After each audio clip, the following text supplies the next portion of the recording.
हमारे पूर्व राष्ट्रपति श्रीमान रामनाथ कोविंद जी, लोकसभा के अध्यक्ष आदरणीय ओम बिरला जी, श्रीमती सविता कोविंद जी, सभागृह में सभी वरिष्ठ जन बैठे हैं। सबका उल्लेख नहीं कर पाऊंगा, लेकिन मेरे लिए बहुत आनंद है कि एक पारिवारिक कार्यक्रम लग रहा है।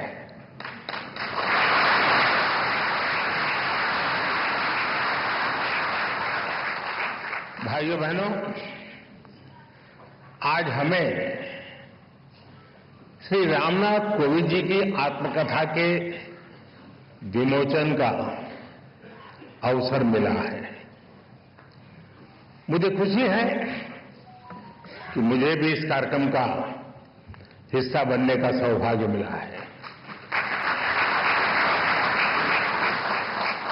कोविंद जी से मेरा बहुत लंबा परिचय रहा है। उन्हें करीब से जानने का भी अवसर मिला है और राष्ट्रपति के रूप में उनका मार्गदर्शन और इस सब के साथ साथ उनका मेरे प्रति विशेष स्नेह,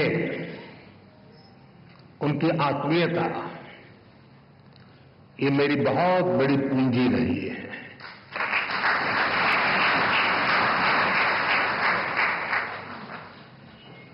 मैंने उनके जीवन को जितना समझा है, उनकी कार्यक्षमताओं को जितना जाना है,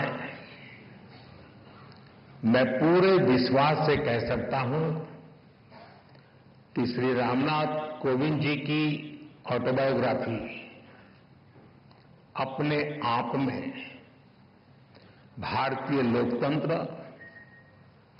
और भारतीय समाज के लिए एक धरोहर बनेगी।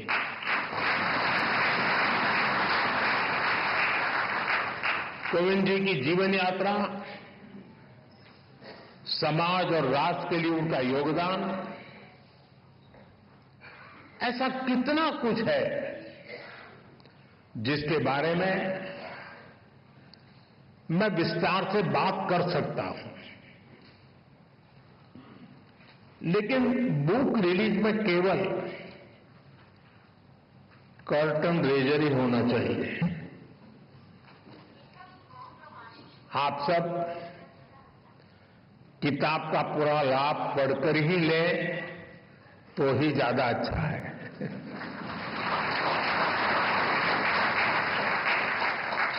साथियों, कोविंद जी की जीवन यात्रा को आप उनके शब्दों में जानें, उनकी लेखनी को, उनके अनुभवों को देश की नई पीढ़ी पढ़े। इससे हर किसी को काफी कुछ सीखने को मिलेगा। मैं रामनाथ कोविंद जी को इस आत्मकथा के लिए बहुत बहुत बधाई देता हूं। साथियों, कोविंद जी ने अपनी इस पुस्तक को बहुत ही सटीक नाम दिया है, Triumph of the Indian Republic, my life my struggles. कहने का भाव ये कि जीवन और जीवन के संघर्ष उनके व्यक्तिगत है, लेकिन उन संघर्षों के परिणाम स्वरूप मिली जीत भारत के गणतंत्र की है, भारत के लोकतंत्र की है। साथियों, हम सब अक्सर अनुभव करते हैं कि इंसान का एक स्वभाव होता है, लोग अपनी सफलता का श्रेय खुद को देते हैं और जीवन की मुश्किलों के लिए, कठिनाइयों के लिए समाज को जिम्मेदार ठहराते हैं। लेकिन जब हृदय उदार हो, भारतीय संस्कार हो, तब व्यक्ति समाज की कमियां निकालने में समय नहीं गंवाता, वो उसके सकारात्मक पक्ष पर फोकस करता है। वो अपनी सफलता में समाज को बराबर का भागीदार मानता है। कोविंद जी की आत्मकथा और उसका शीर्षक इसके उदाहरण है। आप उनका जीवन देखिए। एक बेहद सामान्य परिवार में कानपुर देहात में उनका जन्म हुआ।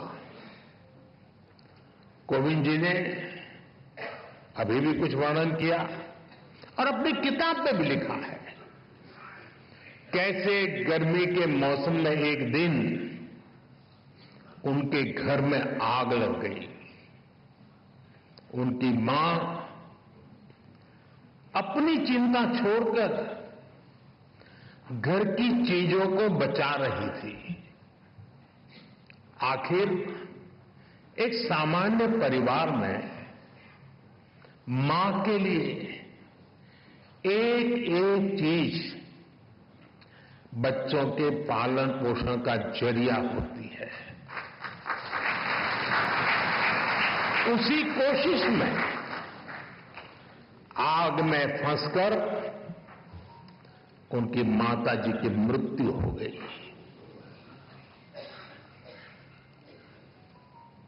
आप कल्पना कर सकते हैं, छोटी सी उम्र में मैं इस तरह की घटना, मां को इस तरह खो देना, ये कितना दर्दनाक रहा होगा। मैं तो भाग्यशाली रहा हूं। मेरी मां 100 साल से भी अधिक जीवित रही और मुझे आशीर्वाद देती रही। उसके बावजूद भी आज भी मैं मां की कमी महसूस करता हूं। साथियों, उनके जीवन का एक ऐसा दर्दनाक घटनाक्रम था, कोई भी इसे टूट सकता था। लेकिन कोविंद जी को उन मुश्किलों ने मजबूत किया। पड़ोस की एक माताजी ने उनके पालन पोषण में मदद की।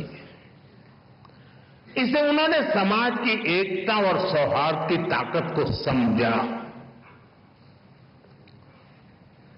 इस घटना के बाद कोविंद जी के जीवन में उनके पिता की भूमिका और बड़ी हो गई और जिस तरह से उन्होंने अपने परिवार को संभाला, बच्चों को संस्कार दिए, इसलिए कोविंद जी अपने पिता को अपना हीरो मानते हैं।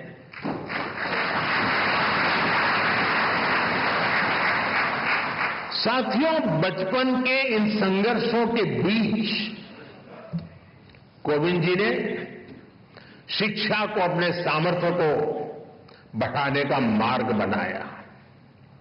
उन्होंने मेहनत की। उन्होंने संसाधनों की कमी को कमजोर नहीं बनने दिया और एक ऐसे मुकाम तक पहुंचे जिसकी कल्पना भी तब लोगों ने नहीं की होगी।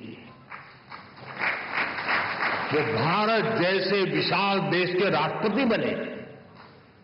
साथियों, इतने बड़े पद पर पहुंचने के बाद भी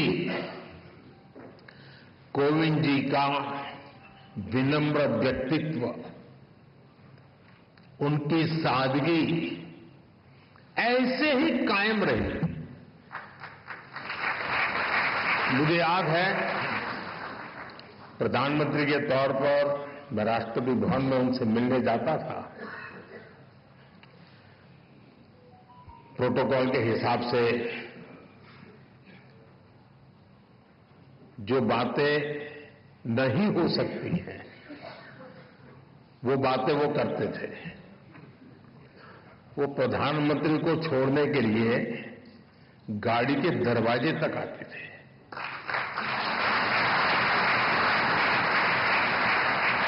मैं शुरू में उनको प्रार्थना करता रहता था, प्लीज आप ऐसा मत कीजिए, लेकिन उन्होंने जीवन के आखिर तक अपनी उस विनम्रता को भी छोड़ा नहीं।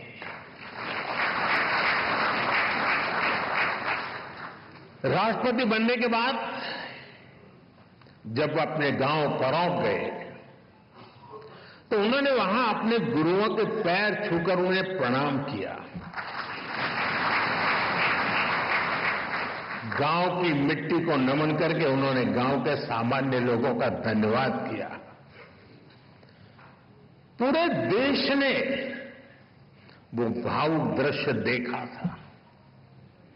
उनके इस आचरण ने दुनिया के सामने भारत के संस्कारों की ऐसी तस्वीर सामने रखी जिस पर हर भारतवासी गर्व करता है।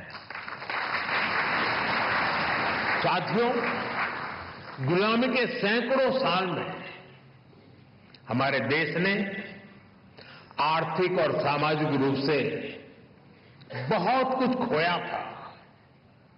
हमारे पूर्वजों ने सदियों तक संघर्ष किया। महात्मा गांधी, बाबा साहब आंबेडकर, ज्योतिबा फूले, सावित्रीबाई फूले, ऐसी कितनी ही महान विभूतियों ने भारत के नवनिर्माण का सपना देखा था।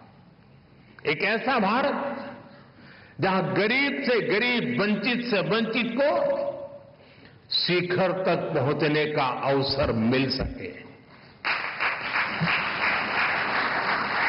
कोविंद जी जैसे व्यक्तित्वों ने अपने श्रम और काबिलियत से केवल खुद का जीवन ही बदला इतना नहीं है, उन्होंने सदियों के उन स्वप्न को, उस विजन को भी साकार करने में अपनी अहम भूमिका निभाई है। और इस दिशा में हम सबके प्रयास अभी भी जारी है। हमें भविष्य में कोविंद जी जैसे अनेकों युवा चाहिए जो परेशानियों से परास्त न हो,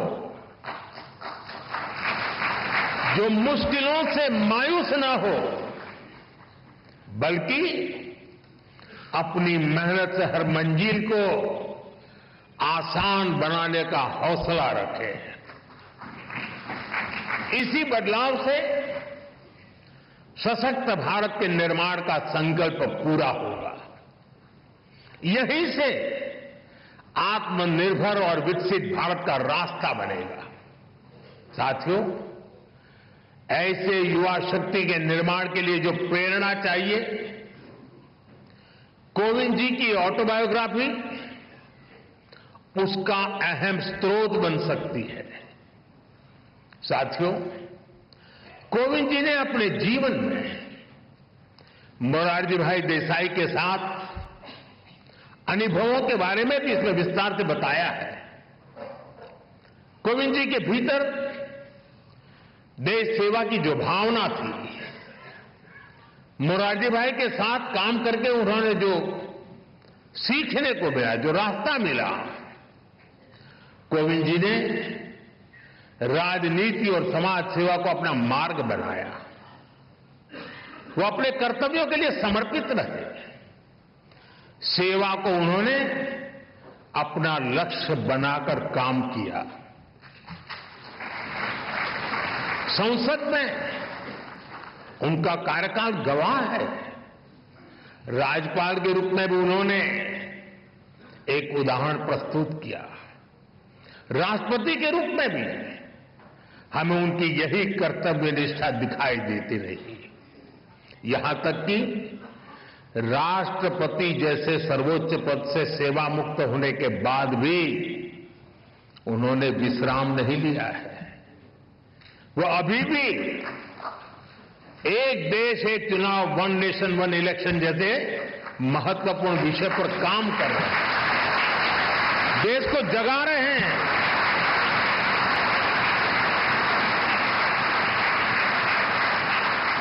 ये एक ऐसा विषय है जिसका समाधान देश के लोकतंत्र का नया अध्याय शुरू कर सकता है। मैं मानता हूं कोविंद जी की इस कर्तव्य निष्ठा और सेवा भाव से देश के लोग बहुत कुछ सीख सकते हैं। साथियों, सामाजिक जीवन में सक्रिय रहते हुए ऑटोबायोग्राफी के लिए समय निकाल पाना बहुत मुश्किल होता है। कोविंद जी ने ये काम हम सबके लिए किया है, क्योंकि उनके जीवन में ऐसा कितना कुछ है जिसमें गरीब वंचित तबके से आए तमाम लोग अपने जीवन की परछाई देख सकते हैं। कैसे एक साधारण परिवार मुश्किल हालातों में भी जीवन की शुचिता और ईमानदारी से समझौता नहीं करता। कैसे वही आदर्श आगे चलकर हमारे जीवन का आधार बनते हैं। हमारे कठिन समय के मूल्य किस तरह जीवन भर में हमें रोशनी देते रहते हैं। कैसे इस पवित्रता से हमें राष्ट्र सेवा की शक्ति मिलती है। अलग अलग पदों का दायित्व निभाते हुए कोविंद जी ने समाज को निरंतर इसकी प्रेरणा दी है। साथियों, मुझे विश्वास है कोविंद जी की ऑटोबायोग्राफी इसमें उनके जीवन की ही नहीं बल्कि हमारे लोकतंत्र की भी अहम स्मृतियां सुरक्षित होंगी। मैं एक बार फिर उन्हें उनकी आत्मकथा के लिए शुभकामनाएं देता हूं और मैं खास करके युवा पीढ़ी से आग्रह करूंगा, रील का जमाना है।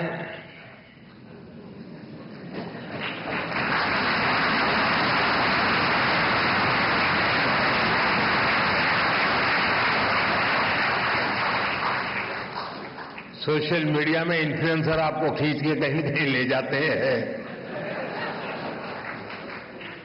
इस शॉर्टकट के युग में भी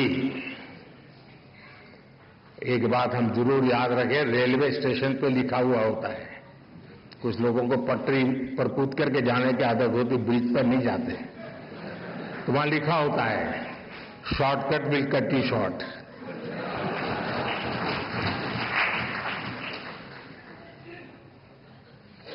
और अगर शॉर्टकट के रास्ते से भी कहीं बाहर निकलना है तो मैं नौजवानों को कहूंगा, आपको जिसका भी पसंद हो ऑटोबायोग्राफी जरूर पढ़ें।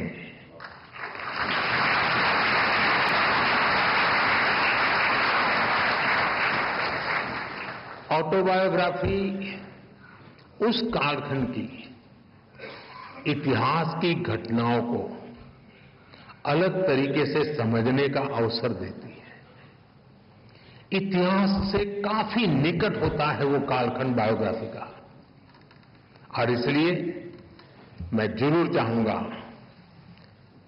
कि कोविंद जी की जो मेहनत है वो आने वाली पीढ़ियों को काम आए, युवा पीढ़ी को विशेष रूप से काम आए।